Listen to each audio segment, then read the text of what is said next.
Hello Internet, Siriock here, back with another Kerbal Space Program career mode episode.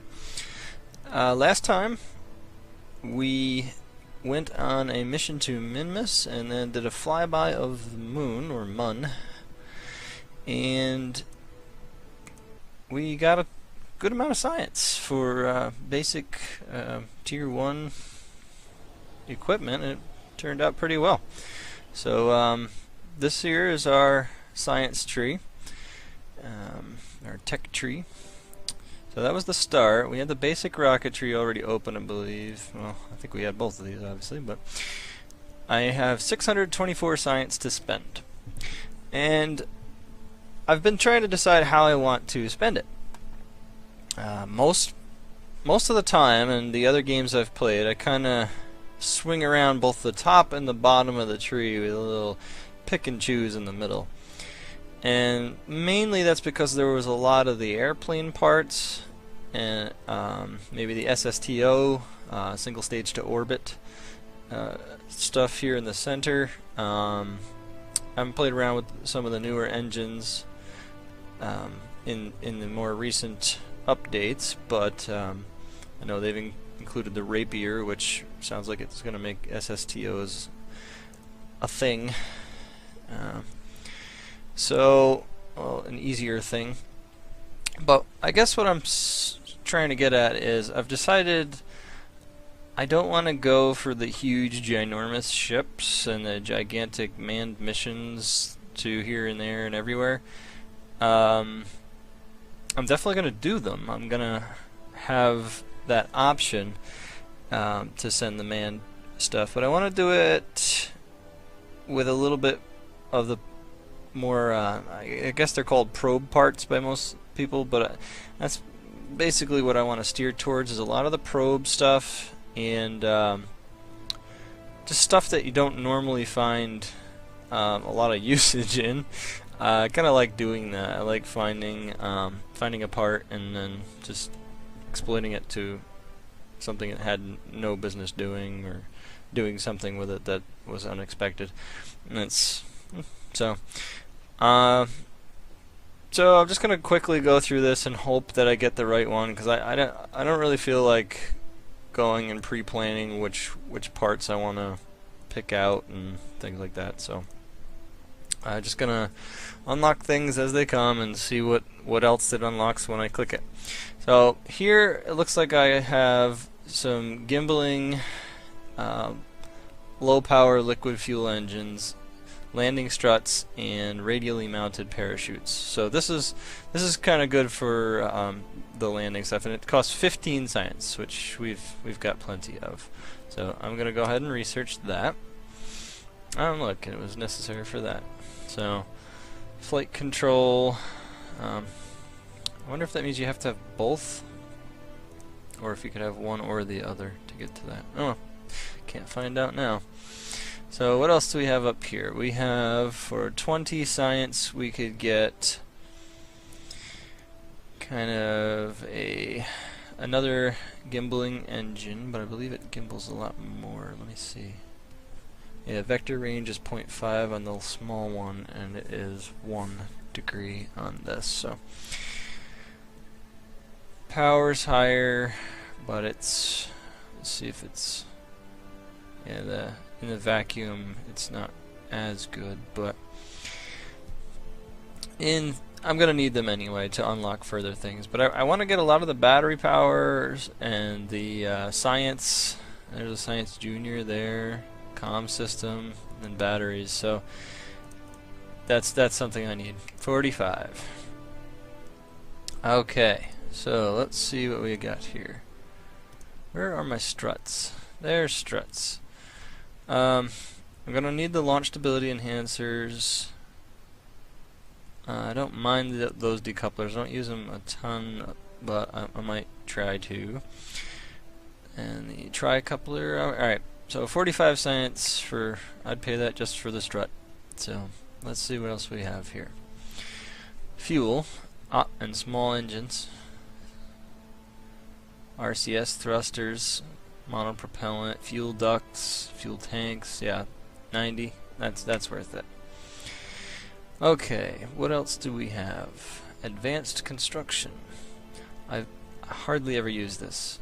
I know it says it has an ejection force of 450, but every time I use it, it just sort of slides off it and smashes into my tanks on the way down.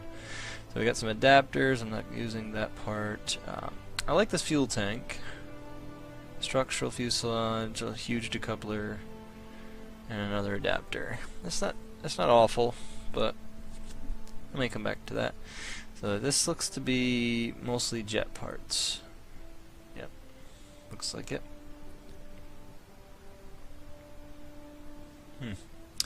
Okay, so let's see what else we have here. We have lights, solar panels. Did I have any way to charge? No. So I'm going to need something like that. What else do we have? Mobile processing lab. A thermometer. And that's from a mod, so I'm not going to be using that. So that's not too bad. What else do we got? More landing struts, even smaller than the original ones I think I unlocked. Where'd they go? Right there. Okay, so yes. Tiny landing struts. And I don't know, this doesn't seem worth it for this here, but let's see. I'm sorry, I keep hitting the cord. It keeps catching on my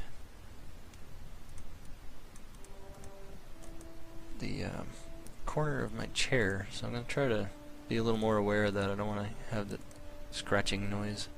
So let's see. I have 429 science left. I think I can spare 20 science for that. What's that unlock for me? Radially mounted and the slightly larger fuel tank. I'm going to need those too, so I like building ships with that. So what else does that unlock? Now we're getting into the big mamma jammas here. So let's get back where I was initially looking. Oh, I wanted the reaction wheel and the stay putnik. So that's another 45. That opened up the inline advanced stabilizer, cockpit, and another probe core. I like that probe core too, but I think first we should get the ability to recharge. So that's 90. What's this? Lots of charging. And more science and some ladders. Device for measuring local atmospheric pressure.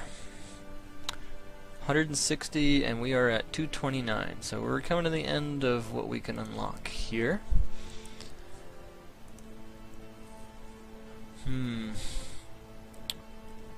I like the mobile processing lab, especially if I'm going to send probe missions out to places. I want to be able to process the information before I send it.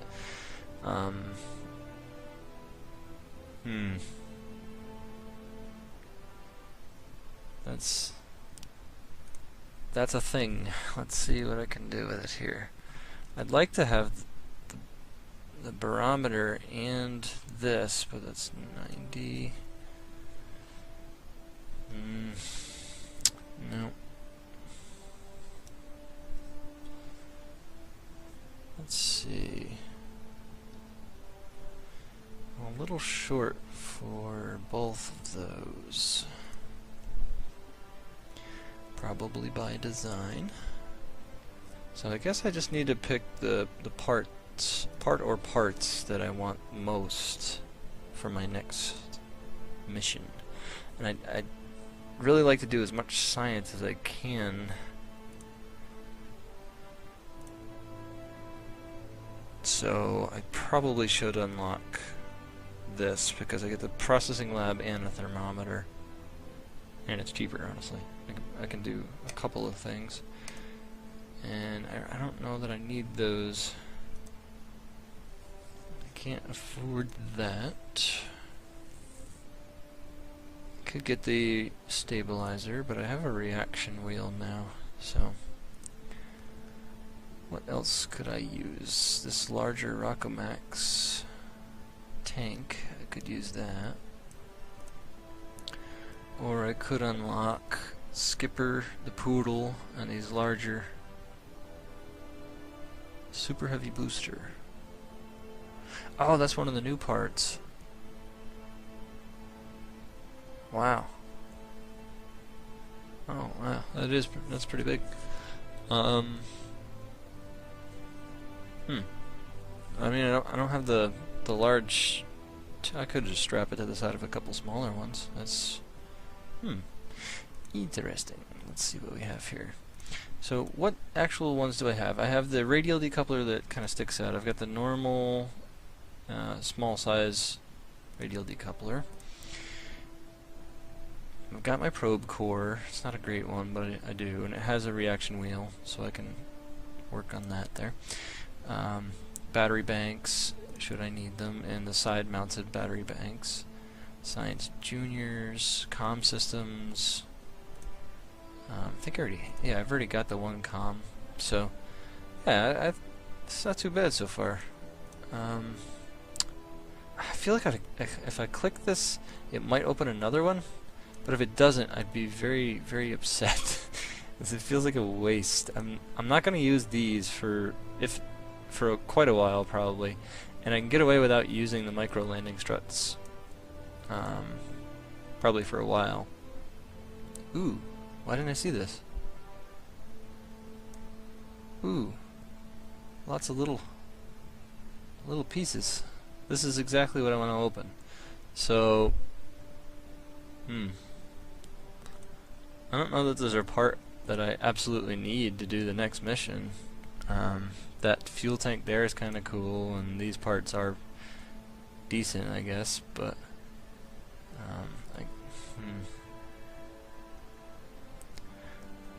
okay, I guess I'll research this so I can get my mission off the ground, literally, and then maybe I can get out there, get some science, and then unlock the precision engineering, because that's what I want. That's what I want to steer towards, is the engineering, the science, the electrical. Maybe get some rovers going too. I very rarely see rovers on other people's channels, so okay, let's do it. Did I click the right one? Yeah, I did. And what is that going to open for next time? Those are junk. That's from the mod. What is this? Liquid fuel booster system.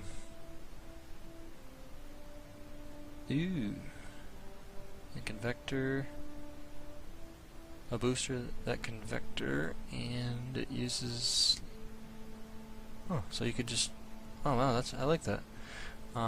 Mainsail and the jumbo tank. So this will probably. I kind of need these two to get larger missions off the ground, and then I'll use the small stuff. Kind of. I don't know. I envision like a large mission that then branches off into several smaller missions. So maybe investigates a couple smaller things, but at some point I'm going to need the atomic engine, and I don't really know where that falls in the tree here. So okay, so what I'm going to do is probably off camera or in a very sped up little montage type thing, I'm going to build a couple iterations of some smaller, not smaller, but different ships than what I already have, and using the parts that are now available, and then we'll do something with them. Which I haven't figured out yet, but so either expect a swipe with me right back or a sped up video, and in either case enjoy. Whoops. Yeah, the audio on the upcoming section is a bit screwy. I ran some tests and made a few changes to the audio to make it sound a bit better, and when I did, I changed the volume of Kerbal Space Program. So all you would hear from this point forward would be the sounds of rocket engines and music with somebody's voice going off in the background. So this is going to be my first and hopefully last post commentary. I usually like to do the live commentary, just be more in the moment, reactionary to what's going on, but I will this might be a hybrid. I might try to get a little bit of what I said originally into here, and just, yeah. Sorry. We'll see how it goes from here, and hopefully I will be bringing better quality audio in the future. So yeah, back to the show. And screen wipe. Okay, welcome back, guys. As you can see, I went with the screen wipe option. I did some testing and some building, and decided it wasn't worth the time to do it. It worked really well. I slapped the thing together, and it seems to be pretty good. And I've decided that the flyby of the moon, or mun, was not enough, so I've got the moon mission flag here, and I have strapped Bill Kerman into the pilot seat of this thingy up here. And then just a quick walk through this ship. I've got goo, 2 containers, lots and lots of electric charge in case I need to send things, and don't plan on making it back. This here is a Science Junior, and I think I have a thermometer. Yeah, I got my thermometer along the back here, and my comm system there.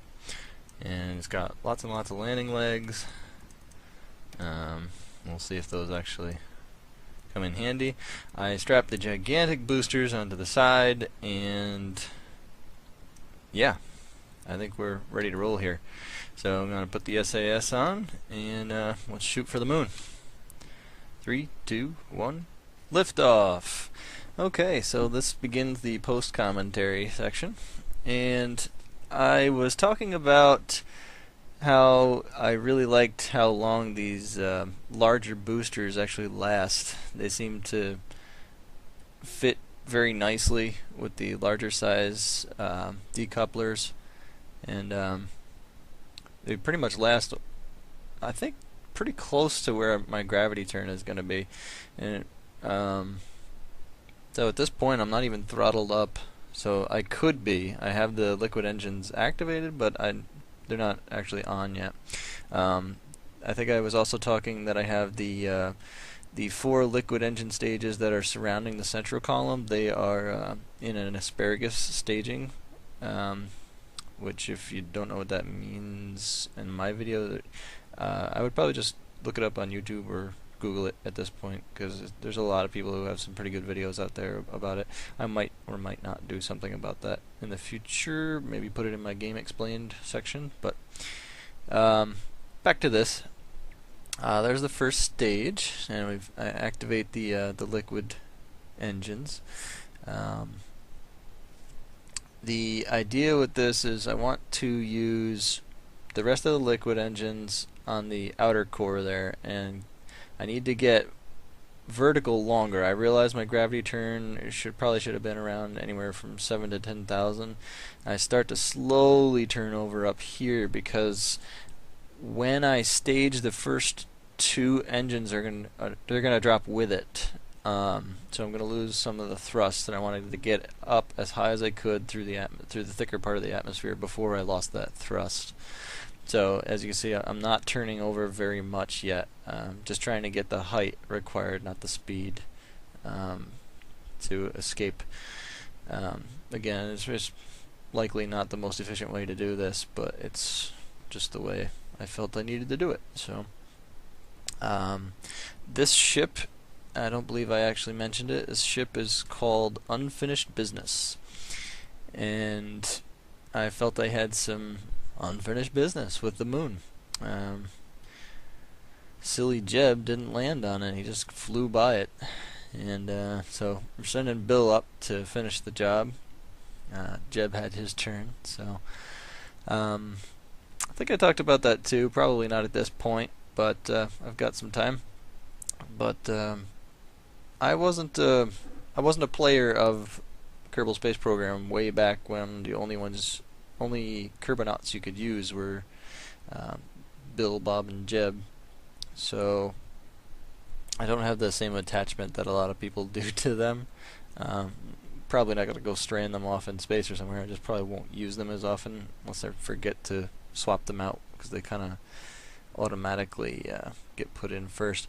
So here I'm turning over. Still keeping it tilted upward somewhat, because I'm still only at 45,000, I believe, 45,000 meters. Yeah, yep. So I still need some altitude out of this, you know. But it's a little. I have to get some speed as well, so I'm trying to strike a balance between those two things. And eventually, I believe I'm shooting for about 85,000 meters above. Yeah, definitely. So what I believe I do here is I shut down the engines, get a little bit closer towards where the apoapsis is, and then attempt to balance my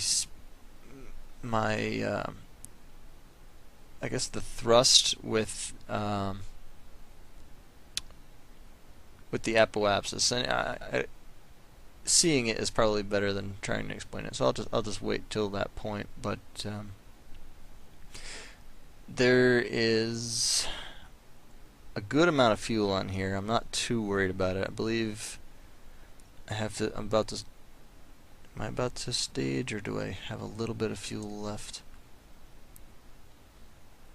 I can't see why I wouldn't have gotten rid of the debris if. So there must still be a little bit left. So what I'll probably do is burn very briefly, discard those two pieces, and then get an updated amount of time.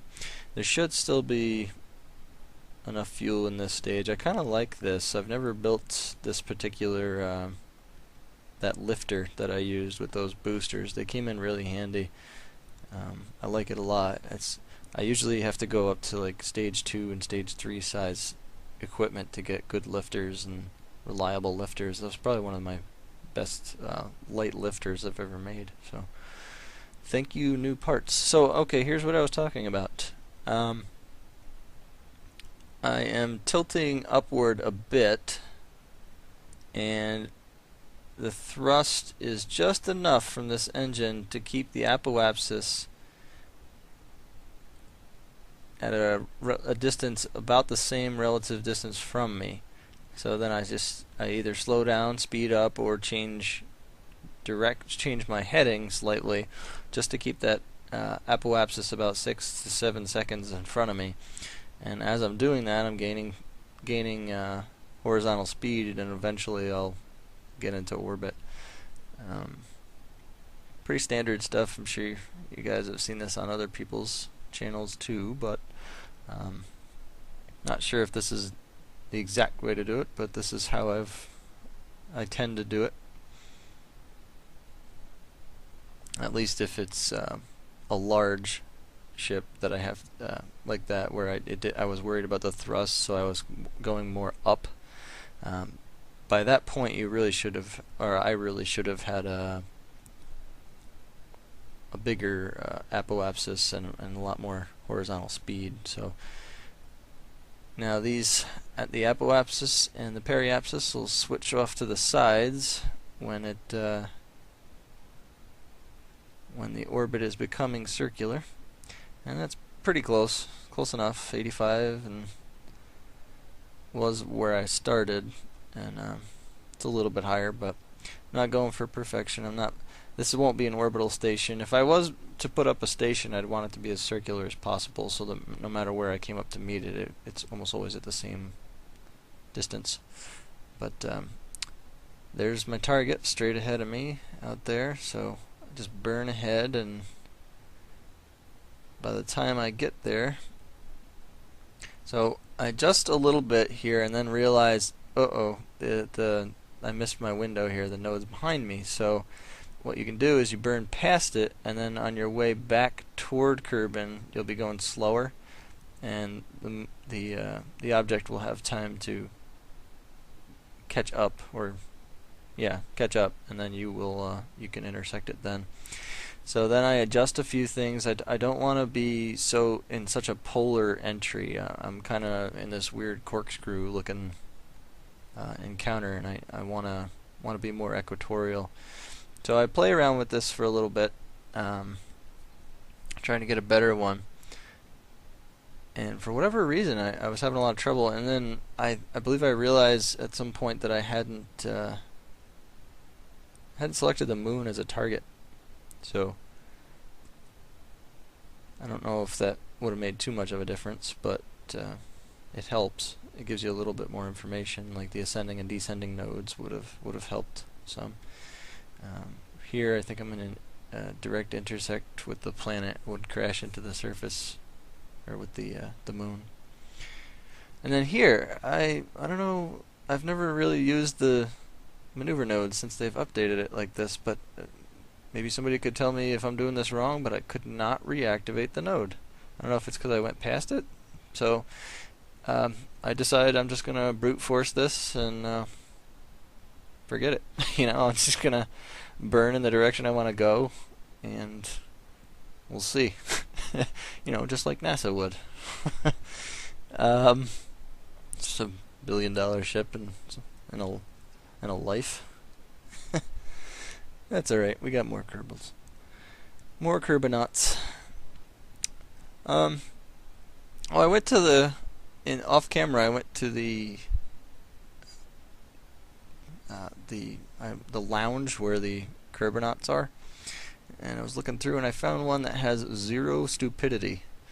He had a good amount of courage and absolutely 0 stupidity. I don't know if I've ever seen a Kerbal with 0 stupidity. So, his name wasn't too great, but I found another guy. I think his name was Ray Ray, Ray Kerbin or something. So, looking forward to using some of these other guys on missions and things. I'll have to choose them wisely. I don't want to lose them. I'm gonna try not to revert like I did with Jeb in that first one. Like that was an accident. But all right, it looks like we're making some progress here. We got plenty of fuel. I believe I was mentioning that I wish the resource bar, I wish it would tell you how much resources the current stage has, not the whole rocket, because it doesn't. It doesn't matter to me if I have 17,000 fuel or 1,700 fuel left in my entire rocket. I need to know how much is left in the stage I'm currently on. So that would be kind of cool if they eventually added something like that. But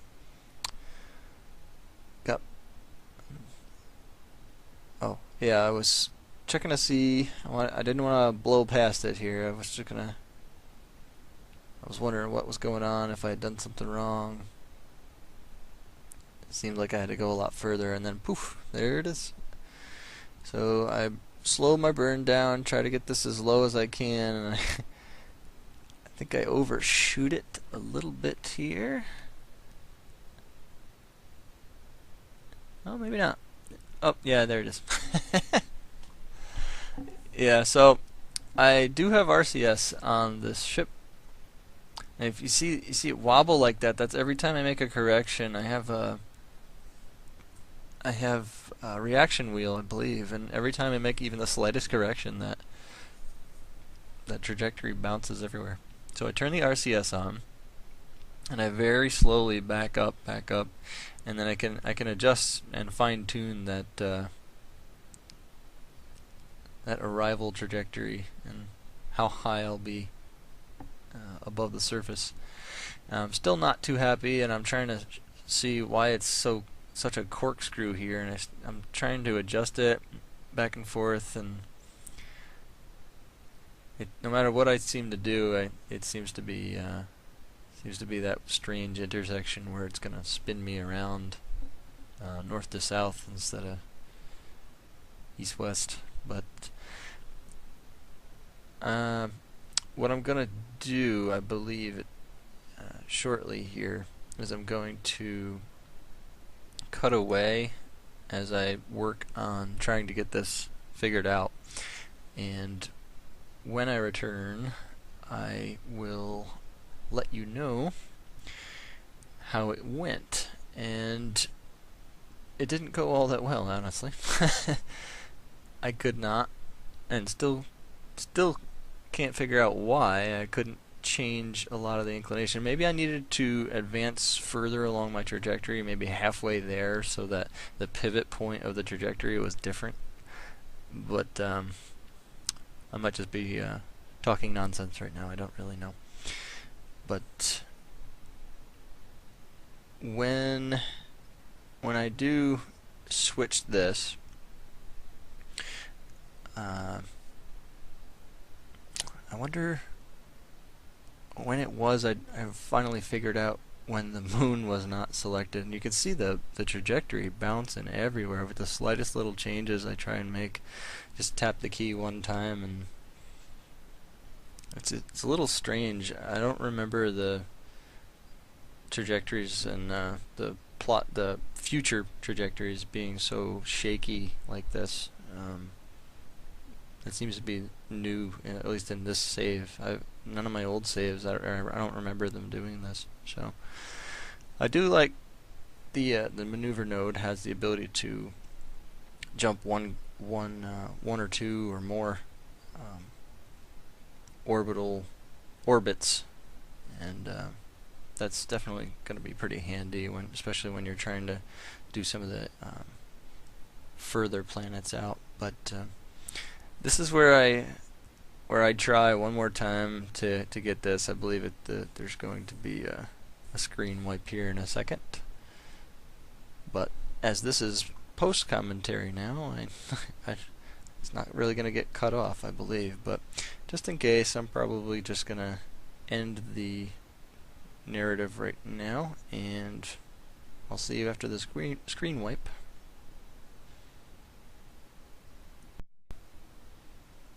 Okay, welcome back, and yeah, that's exactly what it was. I didn't have the moon selected, so I couldn't tell how much I was actually changing the ascending and descending nodes, but I'm only 0.1% off, which is not much at all, and yet I still have this strange spiral effect here, but it's a little bit lessened, as you can see right there. And I think I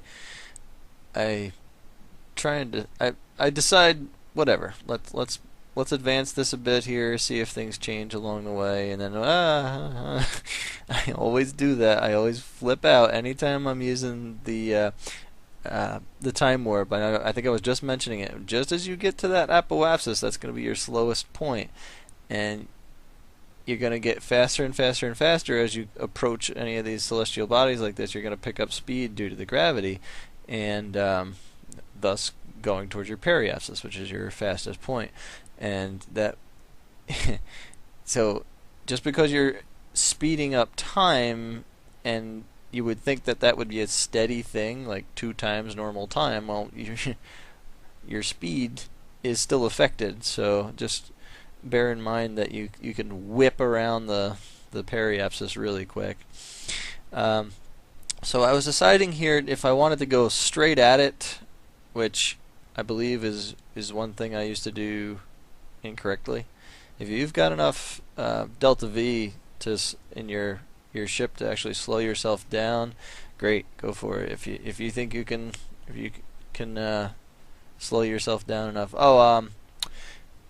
I couldn't figure out. I was talking about how I didn't like the fact that I can see these very, very, very distant celestial bodies as though they were something I should be able to target right next to me, way off in the distance.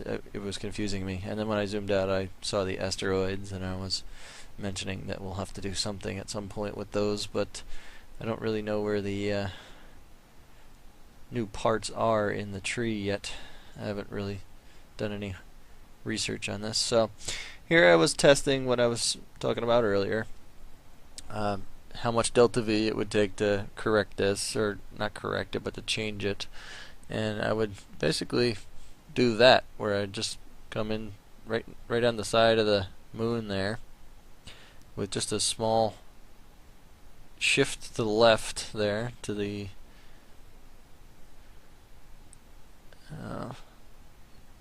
yeah, so I was realizing that if I were to do that, I would then have to cancel out not only what speed I'm going now, but whatever speed I pick up on my way there. And I'd have to do it with these little, I think they're called LV909 engines, and not the most powerful at all. And I didn't think I'd be able to do that. So what I try to do instead, I believe, is bring it lower, because I want to be as close as I can comfortably get. And here I am. I'm burning. I want to get down lower. Say I think I'm at what, 35,000, something like that in there, rather than 100 or something, because that's high enough where you're not going to hit things on the surface, but low enough where if you were to attempt to cancel out horizontal velocity, you've got enough time to react before you fall straight down, and also less delta V is needed to slow down once you're in orbit. And you'll see what I'm talking about in a second. Or maybe you won't. Maybe I'm just talking nonsense again. I'm not really sure. Okay, so honestly I have no idea what I'm doing right now. I'm apparently spinning out of control. Maybe I'm no, yeah, I don't know what I'm doing. Alright. Maybe I was preparing to burn further along.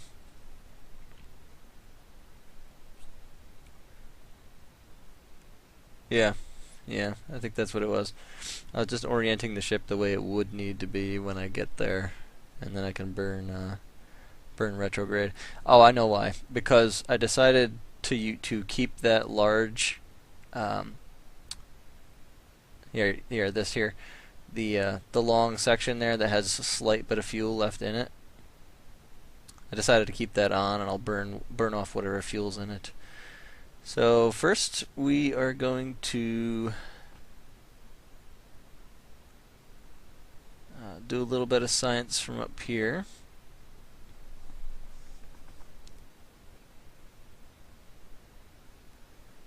And the crew report didn't work because Jeb has already done it.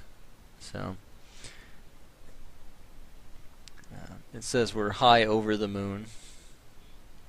And the same thing with the EVA. Jeb's already brought back an EVA from high above, so that's not a big surprise. I was just wondering if maybe I got there's some biomes or differences, but I think you need to be near it, not high over it. So that's what I figured out at this point, and I think I'm about ready. No, still at 81,000, but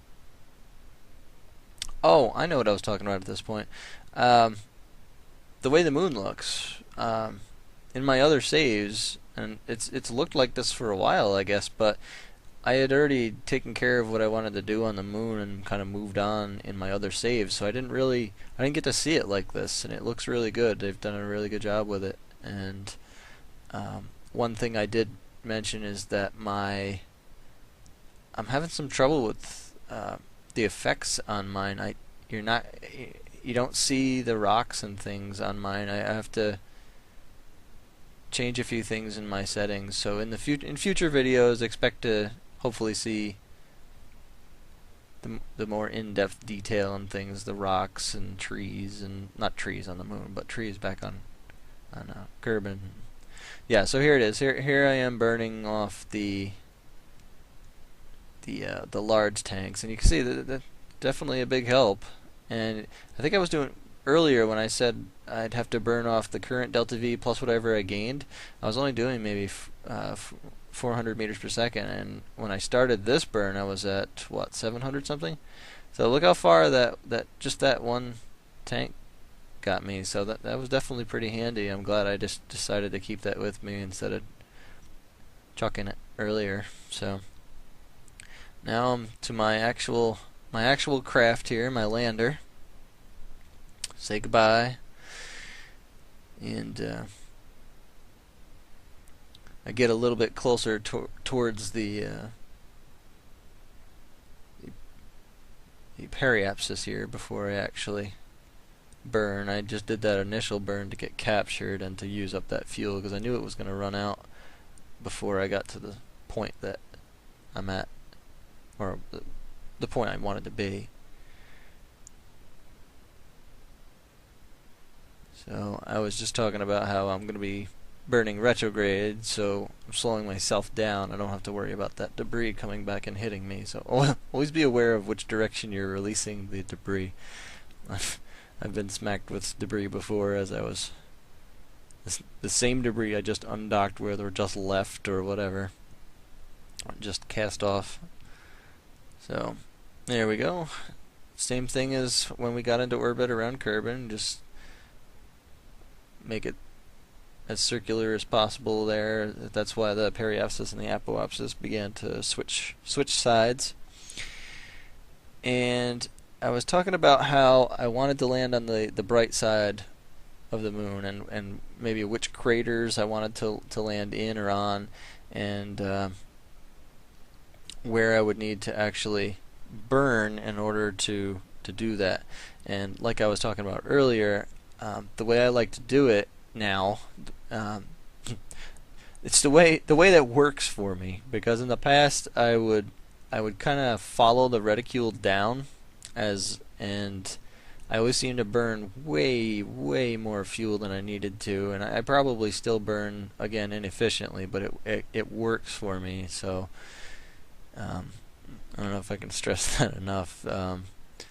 If you're copying someone else's way to do it and you keep failing at it anyway, then try something different. You know, I mean, it might be just, I don't know, it might be just a difference in play style when it comes down to it. But with certain things, as I knock my garbage can over. Now, this is basically day/night, and I think I was describing down there in the nav ball. The orange represents down or the ground, and the blue represents up or sky, or in this case space. But I know very technical terms here in Siriock Gaming, but I don't know, I think I was splashing a bit too much tutorial into this part here.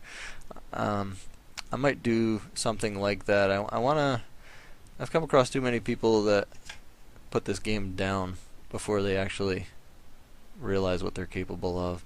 So here I am burning retrograde slowly, just bringing down my trajectory till it's actually touching. And I want to leave a little bit of height. I don't want to you see how it goes past the crater? That's where I want to land, right where I just pointed right there. That's where I want to land. So I want the trajectory to be past that, so I have enough space to perform my maneuvers and slow myself down, and then drop relatively straight down once I get to that point. And then here is where I actually just was talking about the up and down, and yeah, the technical jargon. So I'll do a little bit of time warping here, and then freak out that I'm time warping too fast. Or did I not do that this time? No, yeah, I did. So I didn't want to blow by it again. So there we go. I have decided that this is a good enough place. So I load in, talk about how cool it looks again, and then orient myself.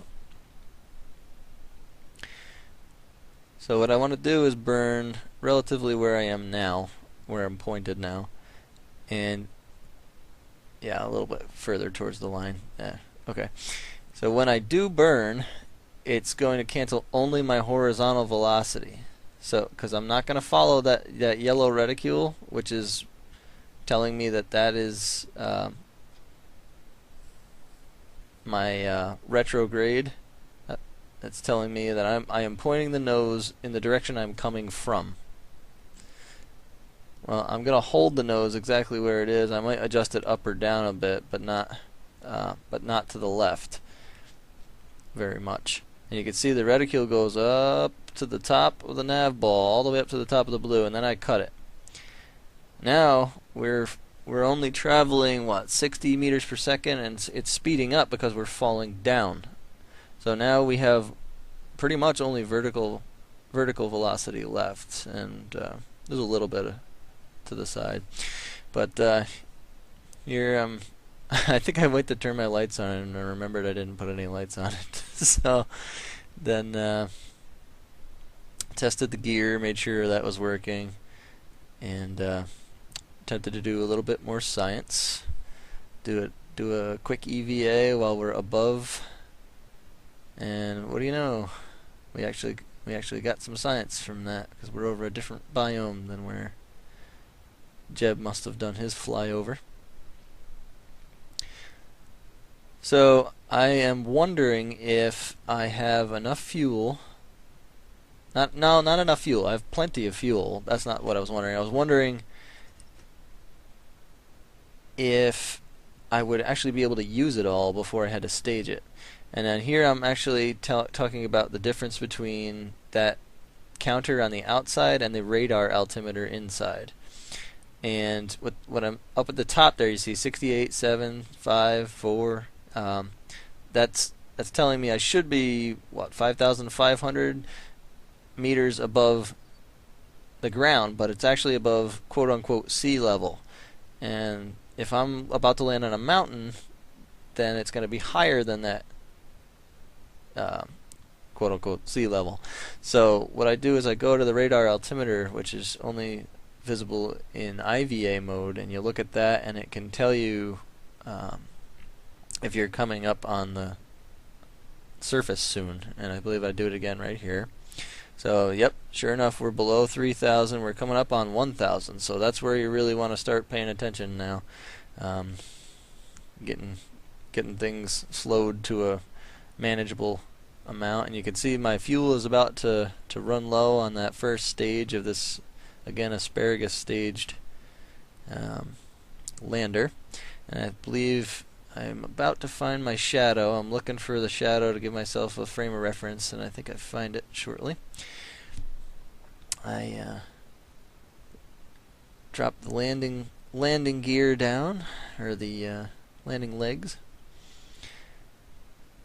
and then sure enough, I do run out of the fuel in two of the engines, but decide I don't want to stage them and risk having them break the landing legs. So I waste a bit of fuel here in it as I'm slowly coming down.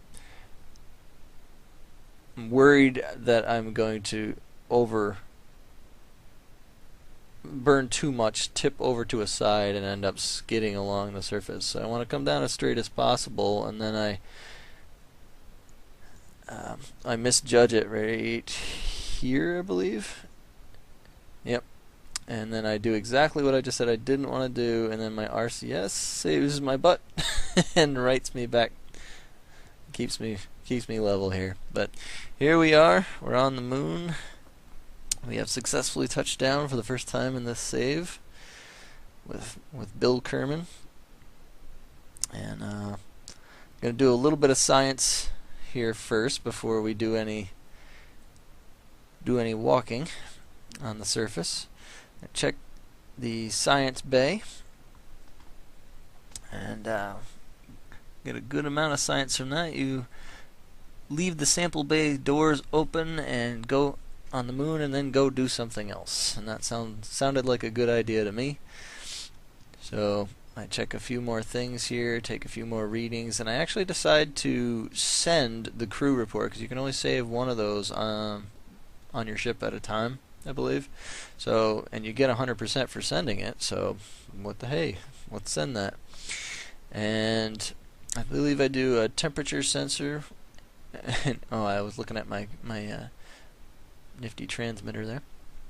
I do a temperature reading, and I'm going to shut up here in a second because I'm going to switch back to pre-recorded commentary real soon, and so please, if you're wearing headphones, turn them down a little bit. I don't want anybody's eardrums blown. There is some louder music in the background. It's low, but it's still a pain, and it's coming up very soon here. So, see you soon. Oh, looks pretty good. So, let's climb down a little further, and then we'll hop off. Float down here. Boink. Yay! He's pretty happy. Look at him. So this is Bill. Yeah, Bill. And I figured Jeb got to do the other mission, and he forgot to land on the moon. So Bill's here to correct that. And he couldn't be happier about it. Look at him. Alright, let's put that away, Bill. We got things to do. And by things, I mean science. We've got plenty we can be doing over here, including jumping. See how high we can jump. That's science, right? Alright. Well, anyway.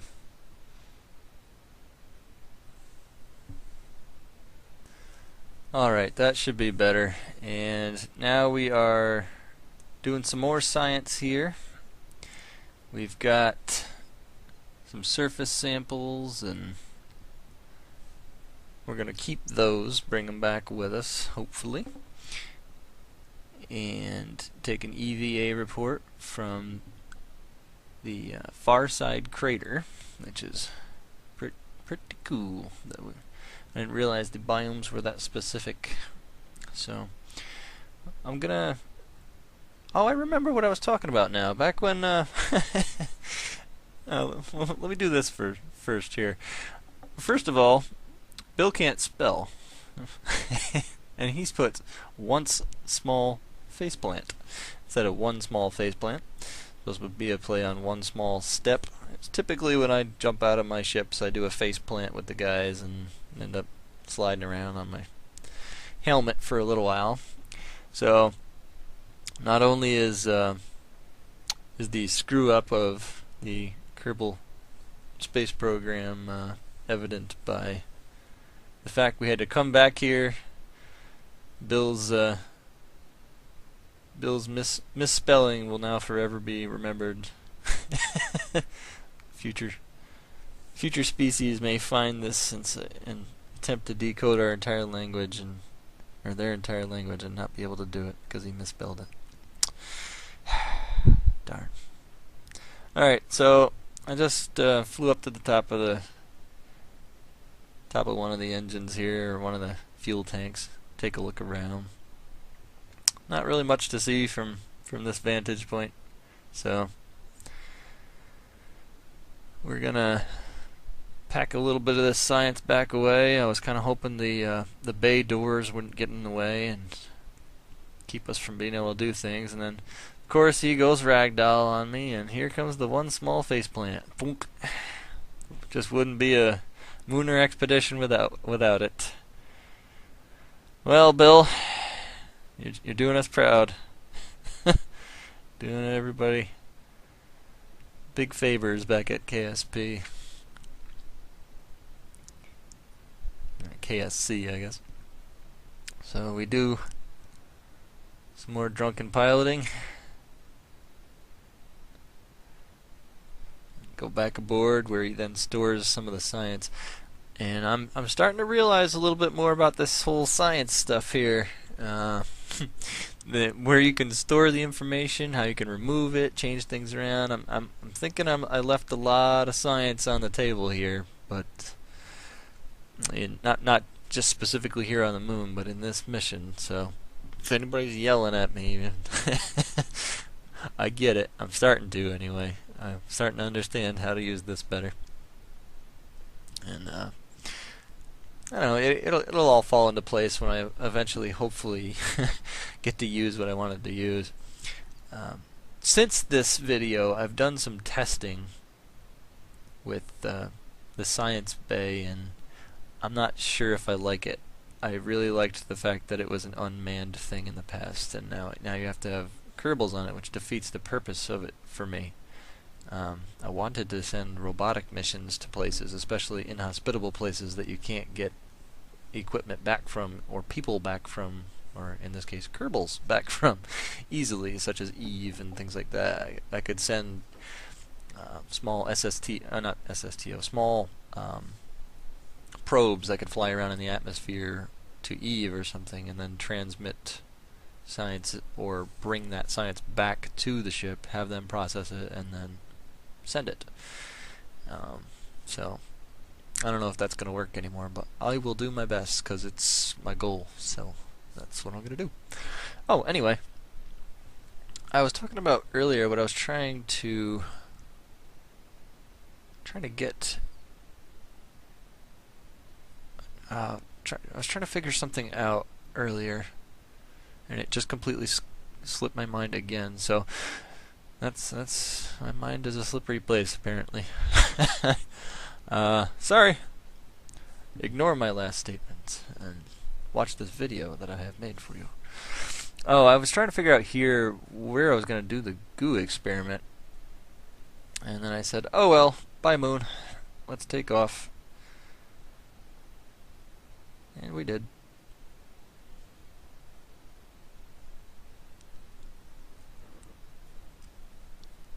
So I believe I burned 270. Yeah. I wanted in my mind I thought that if I burned toward 270, I'd be escaping from the moon in a direction retrograde to its orbit, and therefore be going slower. And then the moon would then move away from me. I wouldn't have to worry about hitting it, and my periapsis should drop within the orbit of the moon, and then I can lower it to reach Kerbal. And it sort of worked. You'll see. I don't know why it works. I'm not a scientific mind in general, and math, I can barely function with basic math, everyday math. So when it comes to orbital trajectories and things like that, saying the word is about the extent of my knowledge of it. So I guess what I'd save there, what, 6.9 science, something like that. I just assumed that was going to be the best I could get here. And I don't know if I was wrong in doing what I'm about to do or not. I decided, okay, that's high enough, and I'm going to travel towards where that apoapsis is and then burn from there. But I think I should have kept burning where I was, or maybe halfway between the two. I'm not really certain. Again, I'm not even sure what I'm doing here is correct, but it seems to work for me most of the time, and we'll see if it does this time, right? So we've got plenty of fuel, so if we do make mistakes, we can correct them. So I begin my burn and then realize, wait a minute, all I'm doing is raising my the opposite side, but at some point I'm going to escape the, there it is. Yep. So I escape the influence of the moon at that point.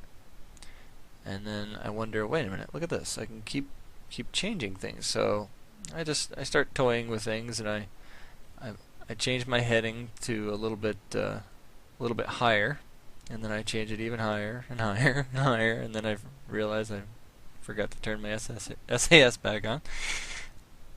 And it is working. I've got plenty of fuel to burn at this point, and it seemed to lower things for me, and then I think I remember wondering if I could have gone somewhere else with this ship. Like I think I'm lamenting the fact that I didn't pick up the ship, move it somewhere else on the moon, grab more science, and then bring that too. But live and learn, right?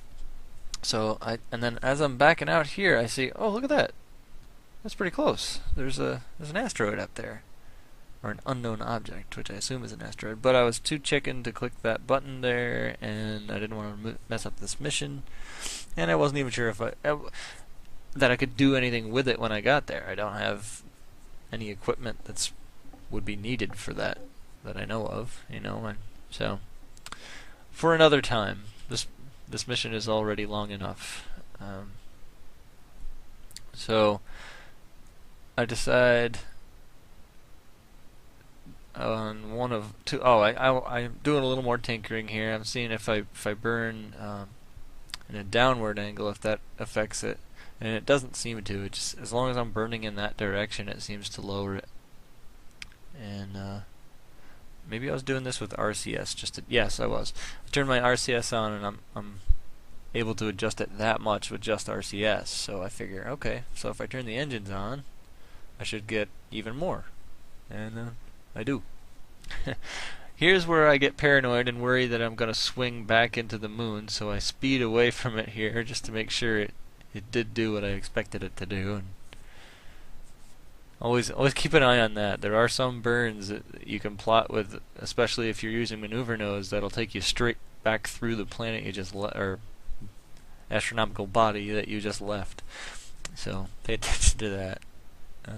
I've done that once or twice. I mean, no, I haven't. I would never do such a thing. Okay. So here we go, knocking the periapsis down some more, and I think it's down to 28,000, a little below 30,000. That should be low enough so that we get captured. And here I end up saying, look at this, I have an entire ship left. I could get back to the moon. I could go all the way back to Kerbal and then come back with this thing. It's it's got lots of fuel left, so I like this lander. It's really cool. All I need to do is maybe update a few of the science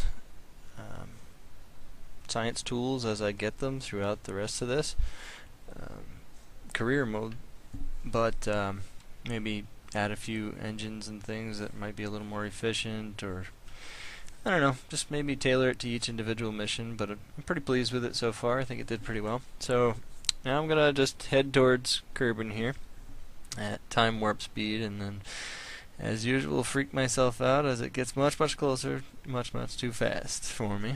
And of course, as you approach your periapsis, you pick up speed, and closer you get towards the planet here, it's gonna increase your speed. So I do an EVA report and find out, hey, look at that, I didn't have that one already. So made sure to get every little ounce that I could once I realized I could. And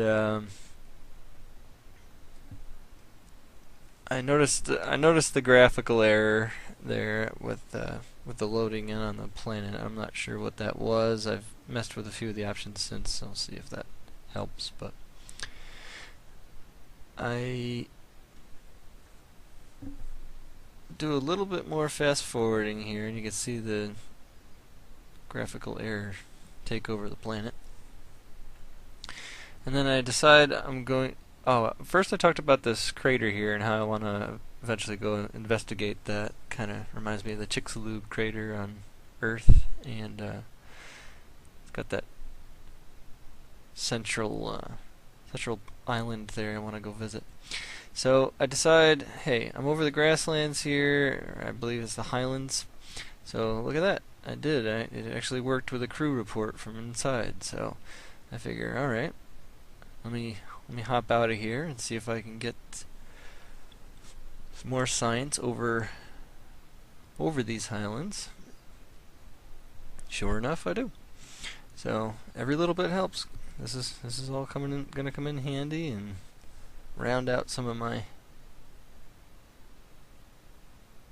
findings around Kerbal itself. And then here I figured, well, look at that. That looks like a different biome over there. So if I maybe fast forward over toward it, then I can test that too. So first thing I try, I want to see if the crew report is different, and it's not. So let's try the EVA. And I hate how it switches the camera back to there, but There we go. I do get it. Perfect. Science is science. So, at this point, I'm wondering if I should leave these engines on the sides or just get rid of them. Is the weight going to be more effective than the atmosphere's drag caused by them? In other words, are they going to slow me down or speed me up as I fall back into the re-entry here? So I'll leave it to you guys to decide by the end of this video whether or not this was a good decision, but pulp, there they go. They'll be falling back eventually, or despawning. I'm not really certain if the game's gonna actually keep them loaded the whole time, or if they get far enough from me, maybe they despawn. But regardless, I believe I point retrograde, and I noticed here comes the re-entry effects, and even back here, I was noticing some audio issues. I could not hear the re-entry effect. Usually you hear it whipping by, and not until I hit 30,000 did I finally hear it become loud enough where I could make it out, even with how loud all the other noises were, to the point where I've had to do this post-commentary. So I'm not sure what my audio issue was. I didn't change anything with my audio drivers. I did change some of the Kerbal Space Program volume after I did a test video, so I just don't know why that would change certain things and not others, but I'll mess with it, get it fixed. So there's the camera change, letting me know that I've dropped into an orbit, or actually out of orbit. Yep, there it is. So I go into map view and I see how far I'm going to get with this, and realize, hey, wait a minute, that's KSP over there. So I quickly burn upward to try to just stabilize this while I make a decision about what I'm going to be doing here. So here's what I'm actually doing. I'm burning upward to keep things going, and then I actually screw this up a bit here. I start burning slightly backward. I don't know if it's because I'm going so fast that the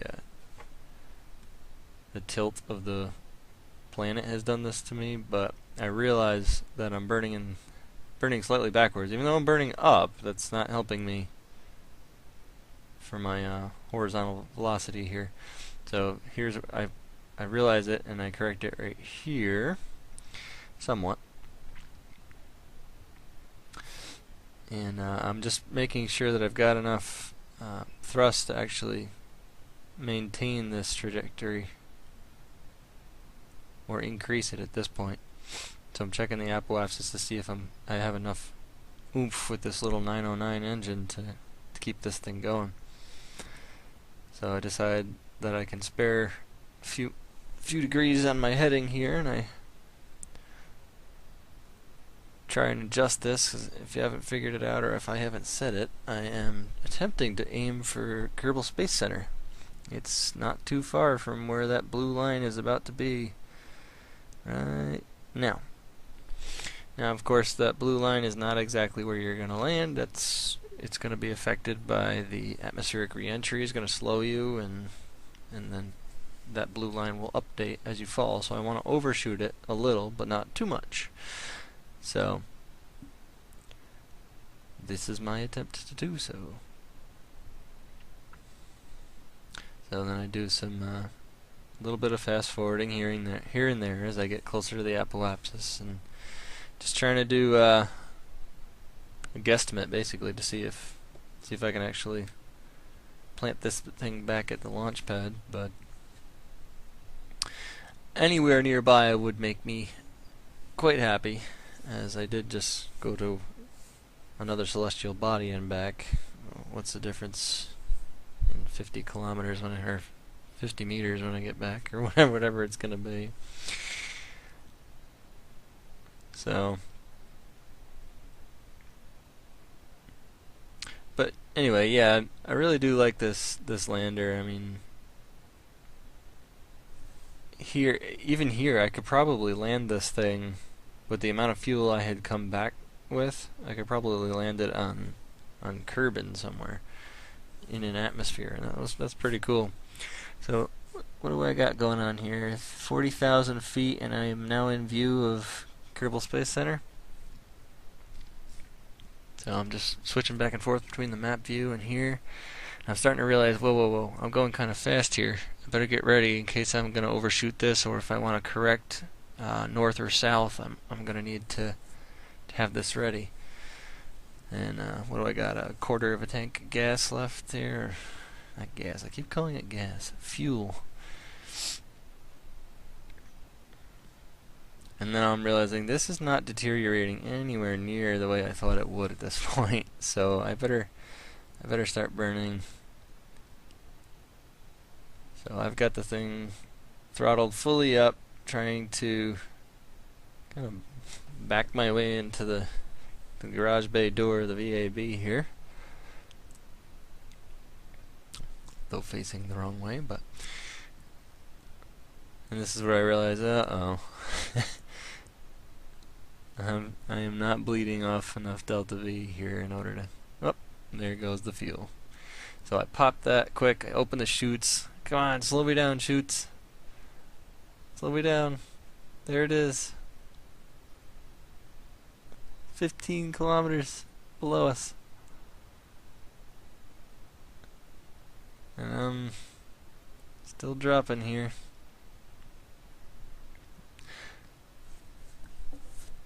My speed is, what, 300, 200, dropping. And then I realize, hey, I could probably still do some science. So I do a crew report, and then I transmit that. I am glad I put this many battery packs on here, as well as the solar panels, the stationary ones. So, doesn't look like it's gonna be on there. I guess it wasn't a bad decision to toss the fuel tanks away. I just misjudged how far I needed to go, or how short I needed to go before actually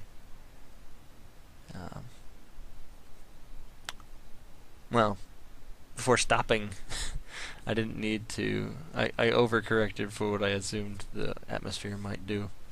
So, not too bad, but everything in this game is a learning experience. You'll get better at it with time, right? So, this is one of my better ones, I think, coming this close to KSC afterwards. I don't usually have that much fuel when I come back, so. Alright, I was worried a bit that the chutes would rip apart. I hadn't actually tested this, and I'm talking about it right now, how the science bay, I didn't know if you could recover the science bay separately from the capsule. Maybe it would break off, but as long as it survived the landing, I wonder if that would matter. So, what am I doing here? Oh, finding more crew reports. I believe since we're pretty stable, even though we're in atmosphere. Yeah, I checked crew report one more time. Yep, we're in atmosphere, but we're pretty stable. So it's not like Jeb did earlier. I tried an EVA, but I must have already done one, or Jeb must have already done one. So hop back in and ride the rest of the way down, and then I come in here to check my radar altimeter, and then I realized, wait a minute, I'm above the sea, so I can go by the actual sea level reading up at the top of the screen. 130. I'm fast forwarding now. 80, 70, 60, and then I slow back down to 1s. You don't want to be in time acceleration when you come down. A quick little RCS thrust at the end there to see if that might help slow me down a bit. It was a little late decision, but there we go. And I'll keep the SAS on because I got plenty of electric charge and I don't want this to tip over. Here's where I realize I could have been doing a lot more with the temperature. Each of the biomes I was able to go through at the moon, near and far above the moon and Kerbal, here in the water while I was descending in the chute. I'm sure there was plenty of other times I could have done this, but I took the science out of the thermometer and now I can log new readings. And look at that, more science. So this is where I realize, uh-oh, we left some stuff undone. So I'm sure we'll figure it out. You know, if I fall 8.2 science short on something, then actually, I think I do. I think I do. I think if I had a little bit more science, I could have unlocked a higher tier of things that's going to be coming up. So I was wondering if I could do the same thing with some of the goo containers and things, and what else I might have been leaving behind with the science. But I think I figured out that it was just the thermometer in the end. So I attempt to go back to the Space Center, and it tells me no. And I realize shortly after that I'm still throttled up, and you have to throttle completely down, and then you can go back. And I think there's a way to recover the ship from here, but I always seem to go back to the Space Center to do it. I go to the tracking station, and then choose the recover option from there. So we will, and I apologize if I can't read to you the science. I'm actually viewing this in a preview window, and the quality is not, it's not as high. I can't see it as clearly, but I want to say, and I'll wait until we actually recover here. Oh yeah, I think I just saw the once small faceplant as well, the misspelling. So it kind of looks like 412, I believe.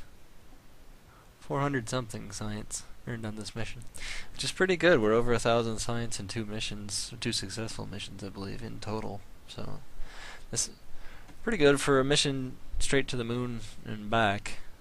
Didn't really make any pit stops anywhere or flybys, besides Kerbal, I guess, on the way back to re-entry.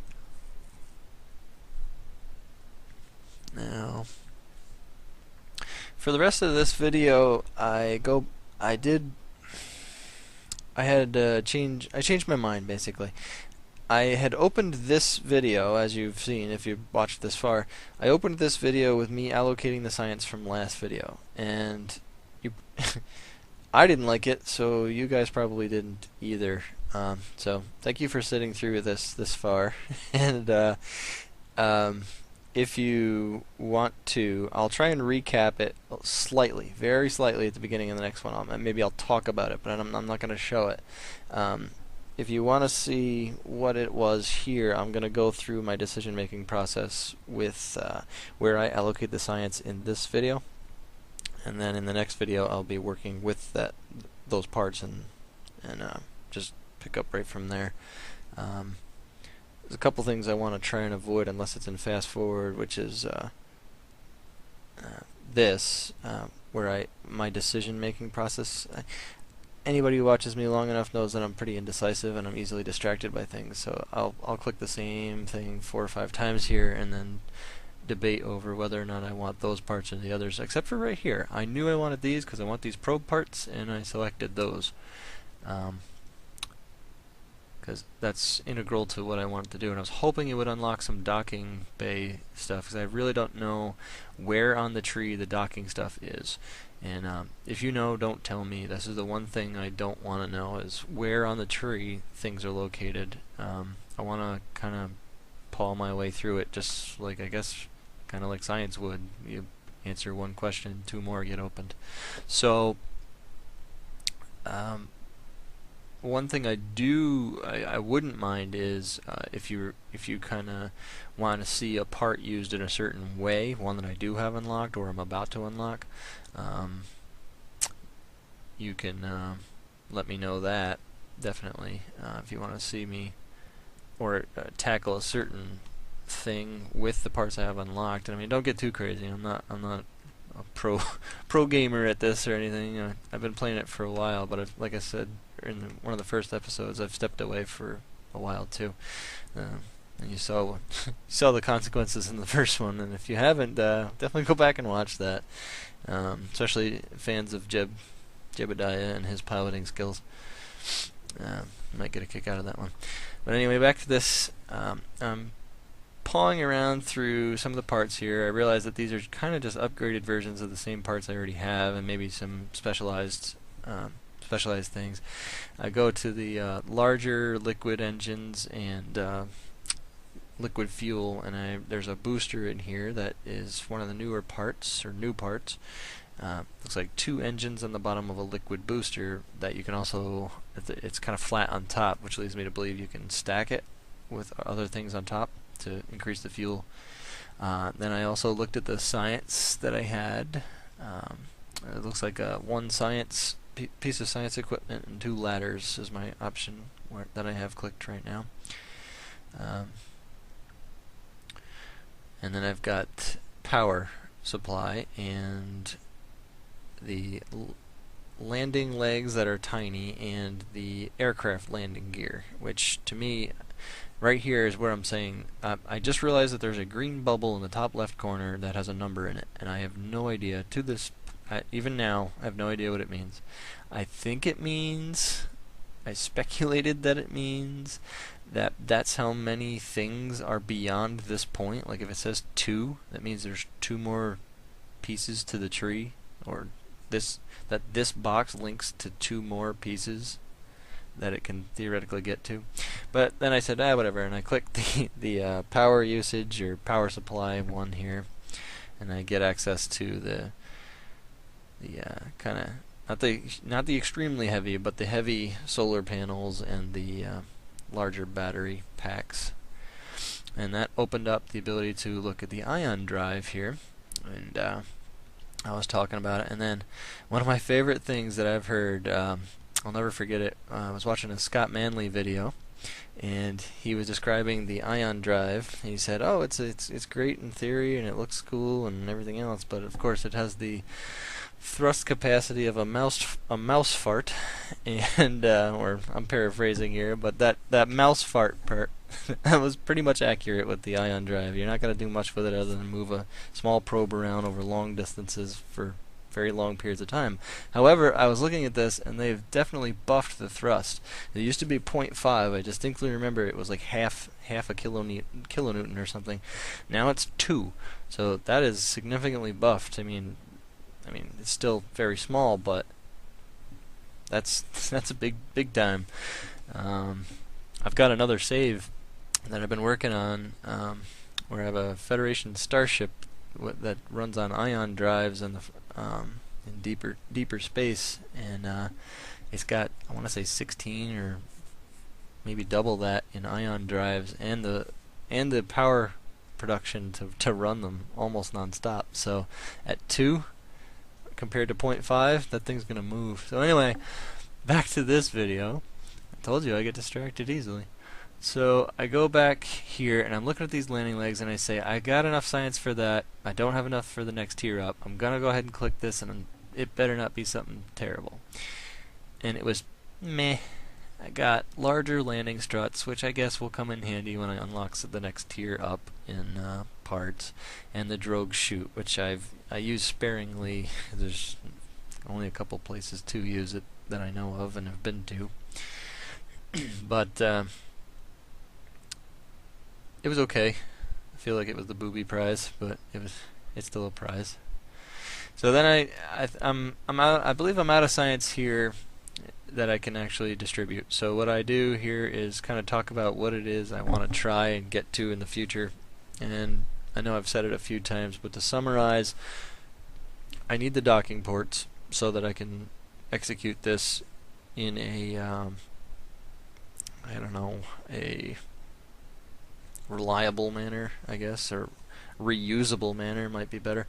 I want to use the science bay, which unfortunately now has to have 2 Kerbals on it, therefore defeating the purpose of what I wanted to do, but I'll do it anyway. It's also gigantic. It used to be what looked like a tier 1 part. Now it appears to be a tier 2 or tier 3, which is quite large comparative-wise.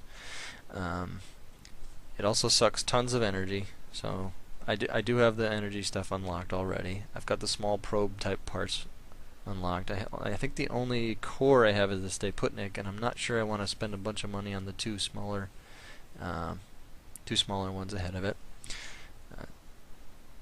believe it's, yeah, right there, the top core right there that I had clicked for momentarily there. Yeah, so I'm trying to figure out where the heck would they put the docking stuff if they had it here. Would it be, I'm assuming that those two there just below the fuel lines, that seems to be like your parts, your advanced assembly type stuff. So I was hoping that that's where I'm going to need to focus some of my points fairly soon. But alright, this is probably going to do it for this video, and if it isn't, I'm going to cut the rest of the video off anyway, because I've said what I needed to say, and thank you for watching, definitely. I apologize again for the lack of the audio quality and me having to do this post-commentary. I hope it wasn't too boring. And I will definitely work on the audio for this next one. If you have any questions, please leave it in the comments, or feel free to send me an email or go to my Gmail page. You can subscribe to me, like this video if you do like it. I would not be offended if you don't.